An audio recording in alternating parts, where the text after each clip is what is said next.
এক নম্বরে পড়বা সুবহানাল্লাহ, দুই নম্বরে পড়বা আলহামদুলিল্লাহ, তিন নম্বরে পড়বা লা ইলাহা ইল্লাল্লাহ, চার নম্বরে পড়বা আল্লাহু আকবার, আল্লাহুম্মা গফিরলি, ছয় নম্বরে তুমি বলবা আল্লাহুম্মা আরহামনি, সাত নম্বরে তুমি পড়বা আল্লাহুম্মা আরযুকনি, ও রব্বুল আলামিন আমার রিজিকের মধ্যে তুমি বরকত দান করে দাও।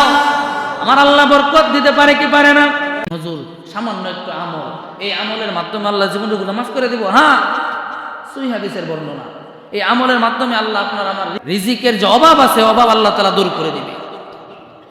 ওই যে বলতেছিলেন গ্রাম্য একজন সাহাবী হযরত আনাস রাদিয়াল্লাহু তাআলা আনহু বর্ণনা করে, এ দুনিয়ার মানুষ শুনো শুনো, গ্রাম্য একজন লোক আমার নবীর দরবারে যাইয়া কই, নবী গো আমারে ভালো কিছু শিখাই দেন, কিছু শিখাই দেন। আমার নবী কই, ও গ্রাম্য লোক শুনো, ও আমার উম্মত, তোমার জন্য আমল হলো চারটা তাসবিহ তুমি পাঠ করবা। এক নম্বরে পড়বা সুবহানাল্লাহ, দুই নম্বরে পড়বা আলহামদুলিল্লাহ, তিন নম্বরে পড়বা লা ইলাহা ইল্লাল্লাহ, চার নম্বরে পড়বা আল্লাহু আকবার। লোকটা সুন্দর করে আঙ্গুলের গাইটে গাইটে গণনা করতে করতে নবীর দরবার থেকে বিদায় হয়ে গেলেন। রাস্তার মধ্যে গিয়ে স্মরণ হইল, হয় রে আমার নবী যে তাসবিহগুলো আমার শিখাইছে, আমি তো বলছি আমার জন্য কিছু শিখাই দিতে, আমার নবী তো আমার জন্য কিছু শিখাই নাই, সমস্ত গুলাই আল্লাহর, মানে সুবহানাল্লাহ, আল্লাহর কত পবিত্রতা স্বীকার করা, আলহামদুলিল্লাহ, আল্লাহ তাআলার সমস্ত প্রশংসা, লা ইলাহা ইল্লাল্লাহ, আল্লাহ ছাড়া কোনো মাবুদ নাই, কোনো ইলাহ নাই, আল্লাহ ছাড়া কোনো প্রভু নাই, আল্লাহু আকবার, আল্লাহ হলো সবচাইতে বড়। এই চারটাই তো আল্লাহর সম্পর্কে, ঠিক না বেটি?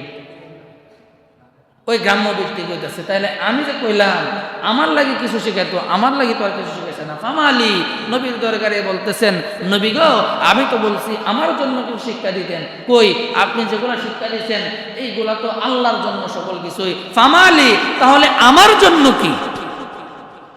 আমার জন্য কি? আমার নবী মুস্কি একটা হাসি দিলেন। নবী রাহমাতুল লিল আলামিন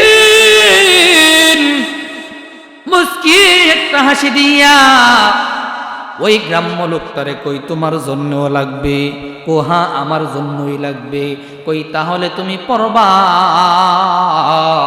আল্লাহুম্মা গফিরলি, আমার সাথে বলেন আল্লাহুম্মা গফিরলি, আল্লাহুম্মা গফিরলি। এই 5 নাম্বার আমলটা দিলেন। কই নবী গো এই আমল দ্বারা কি হবে? ওই এই আমল যখন তুমি করবা, আমলের অর্থ হলো আল্লাহ আমাকে ক্ষমা করে দাও, আমাকে ক্ষমা করে দাও।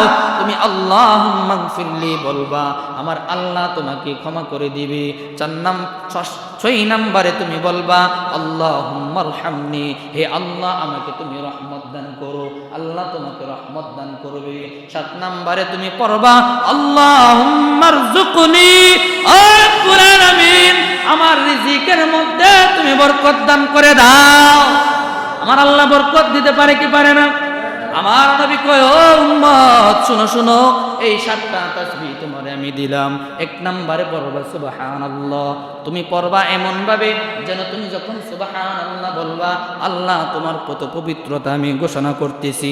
আমার আল্লাহ শুনেন বাবা, দুনিয়ার জমিনে যত মানুষ তাসবিহগুলা পড়ে, যদি কেউ বলে সুবহানাল্লাহ, আমার আল্লাহ তাআলা বলেন ক্বালাল্লাহু সাদাকাতা, আল্লাহু আকবার। আমার আল্লাহ কই, বান্দা তুমি সঠিক বলেছো, সত্য বলেছো, সুবহানাল্লাহ। শুধু আমাদের মধ্যে সীমাবদ্ধ থাকে না, আমরা যে তাসবিহটা পড়ি সুবহানাল্লাহ, আমার আল্লাহ শুনে। শুধু আমার আল্লাহ শুনেই না, আমার আল্লাহ জবাব দেয় বান্দার সাথে, বান্দা তুমি সঠিক বলেছো, ঠিক বলেছো, সত্য বলেছো, সুবহানাল্লাহ বলে। এই জন্য আমার নবী বলে তুমি আস্তে আস্তে করে ধীরস্থির ভাবে তাসবিহগুলা পড়বা। আবার যখন বলবা আলহামদুলিল্লাহ, আমার আল্লাহ বলবে ক্বালাল্লাহু সাদাকাতা, ও বান্দা তুমি সত্য বলেছো, সঠিক বলেছো, আবার যখন বলবা লা ইলাহা ইল্লাল্লাহ, আল্লাহ তুমি ছাড়া কোনো মাবুদ নাই, কোনো ইলাহ নাই, আমার আল্লাহ বলবে বান্দা তুমি সত্য বলেছ। আবার যখন বলবা আল্লাহু আকবার, ও রব্বুল আলামিন, দুনিয়ার জমিনে তুমি হলে সব চাইতে বড়, তোমার চাইতে বড় কোনো কিছুই নাই, তুমি সকলের চাইতে বড়। আমার আল্লাহ তাআলা বলবে সাদাকাতা, ও আমার বান্দা তুমি সঠিক বলেছ, সত্য বলেছ। এরপরে তুমি বলবা আল্লাহুম্মা গফিরলি, ও মাবুদ আমাকে ক্ষমা করে দাও। এই ক্ষমা চাওয়ার মাধ্যমে আল্লাহ ক্ষমা করে দিবেন। কে ক্ষমা করবেন? তাইলে ক্ষমা চাওয়ার দরকার আছে নাকি নাই? আল্লাহর কাছে ক্ষমা চাওয়ার দরকার আছে নাকি নাই? আমাদের জীবনে গুনাহ আছে নাকি নাই? আমার আল্লাহ বলে বান্দারে লা তাকনাতু মির রাহমাতিল্লাহ, ইন্নাল্লাহা ইয়াগফিরুদ যুনুবা জামিআ, ইন্নাহু হুয়াল গফুরুর রহিম। বান্দারে যত গুনাহ করে ফেলেছো রে বান্দা, আমার রহমত থেকে নৈরাশ হয়ো না। কেননা আমি আল্লাহ হলাম রহমান, আমি আল্লাহ হলাম রহিম, আমি আল্লাহ গফফার নামের খাতিরে আমার কাছে যখন ক্ষমা চাইবা, আমি আল্লাহ তোমাদের জিন্দেগির গুনাহগুলি মাফ করে দেব। এই জন্য বাবা আজকের এই রাত আমাদের সামনে আসতেছে, রাত্রে মেরাজের আলোচনা হবে, কিন্তু রাত্রে কি আমল করব জানার দরকার আছে। এই জন্য বললাম এশারার নামাজের পরে আমরা পাগল হয়ে যাই, তারপর একদিন হুজুর চলে যান বাড়িতে, আছে নাকি নাই? হ্যাঁ, হুজুর দিনের অবস্থা খারাপ, হুজুর শীতটা বেশি, হুজুর পোলাহাইন ঘুমা যেতেছে গা। পোলাহাইন তো ঘুমাই বই রে বাবা, পোলাহাইন তো বুঝে না। আপনার আমি তো বুঝি, পোলাহাইন তো মাসুম, তাদের তো গুনাহ নাই, তারা ঘুমাইলেও সোয়াব, জায়গা থাকলেও সোয়াব। আমল নেক যেটা দরকার সেটা হলো আমাদের, আমরা যারা বুঝি সাবালক হওয়ার পর থেকে মরার আগ পর্যন্ত এই নেক আমাদের দরকার। এই জন্য আমাদেরকে নেক আদায় করতে হবে, আমল করতে হবে। এই জন্য বাবা আমরা যে যতটুকু পারি, অনেক মসজিদে আমি দেখেছি সারা রাত ইবাদত করে, মুরব্বীরা সারা রাত, যুবকরা সারা রাত, কেউ মসজিদের ওই কোনায়, কেউ মসজিদের ওই কোনায়, একজন বসে তাসবিহ পড়তেছে, একজন বসে কোরআন তেলাওয়াত করতেছে, কয়েকজন বসে জিকির আজকার করতেছে, আবার একজন বসে দাঁড়ায় দাঁড়ায় নামাজ পড়তেছে। আছে নাকি নাই? আছে। এই চলটা এখন উঠে গেছে। আমাদের মুসলমানের যে সংস্কৃতি ঐতিহ্য, এটা এখন উঠে গেছে। আগে আপনারাও জানেন, আমরাও জানি, প্রত্যেকটা মসজিদে মসজিদে আগে সমস্ত রাত মানুষগুলা জাগ্রত তাইকা এই বিশেষ রাতগুলা, মেরাজের রাত, শবে বরাতের রাত, কদরের রাত, ঈদের রাতগুলা মানুষ জায়গা জায়গায় ইবাদত করতো কি করতো না? করতো।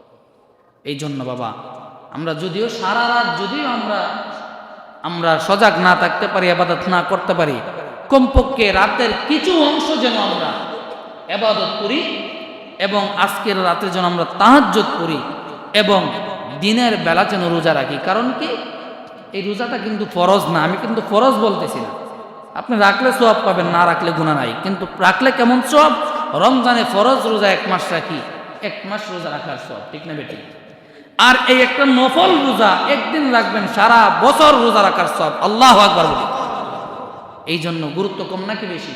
আপনি যদি ফতোয়া দেন হুজুর নফল রোজা রাখতাম না, আপনি ফতোয়া দেন, আপনি না রাখেন, সমস্যা নাই। কিন্তু যারা রাখে তাদেরকে আপনি বিভ্রান্ত করবেন না, আপনি তাদেরকে বাধা দেবেন না, এই রাইট আপনার নাই। এই জন্য বাবা আমরা এই রাতকে গুরুত্ব সহকারে উদযাপন করব, আমল করব। পিতামাতা অনেকের দুনিয়াতে নাই, তাদের কথা স্মরণ করব, তাদের জন্য কিছু হাদিয়া তোহফা পাঠাবো, তাদের জন্য তাবারকের ব্যবস্থা করব, হুজুরের কাছে দোয়া চাইব, নিজেরাও দোয়া করব। আল্লাহ তাআলা যেন দুনিয়াতে যারা আছে সকলকে আপদ বিপদ থেকে হেফাজত করে, ব্যবসা বাণিজ্য কামাই রোজগারের মধ্যে বরকত দান করে, এবং যারা কবরস্থ হয়ে গেছে সকলের কবর আযাব মাফ করে কবরটাকে জান্নাতের বাগান বানায় দেয়।